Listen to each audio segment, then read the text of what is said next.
আমি বুঝতেই পারি না মানুষ কেন ওই গাদাগাদি আর ভিড়ে ঠাসা গ্রাম, মফস্বল বা শহরে পড়ে থাকে।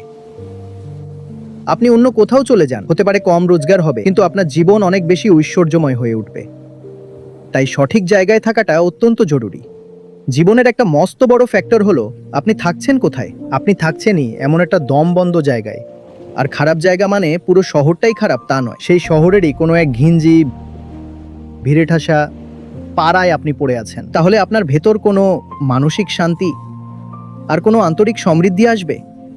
কিচ্ছু আসবে না। আর যে জায়গাগুলোতে সাধারণ মানুষ যেতে চায় না ভিড় না থাকায়, সেই জায়গাগুলো বেশ সস্তাও হয়। তাই এই যে মানসিক শান্তি বা ভেতরের প্রাচুর্য, এটা পাওয়া কিন্তু একদিক থেকে অনেক সস্তা। কারণ এর জন্য আপনাকে এমন জায়গায় যেতে হবে যেখানে ভিড় নেই, খুব অল্প খরচেই আপনার চমৎকার চলে যাবে। কিন্তু ভেতরের ভয়টা বলে না, ভিড়ের সাথেই চলো, সবাই যেখানে থাকে সেখানেই থাকো, ভিড়ের মাঝে নিরাপত্তা আছে। এটা একদম ভুল। আপনার এই ভয়টাই আপনাকে নরকে বাস করতে বাধ্য করে।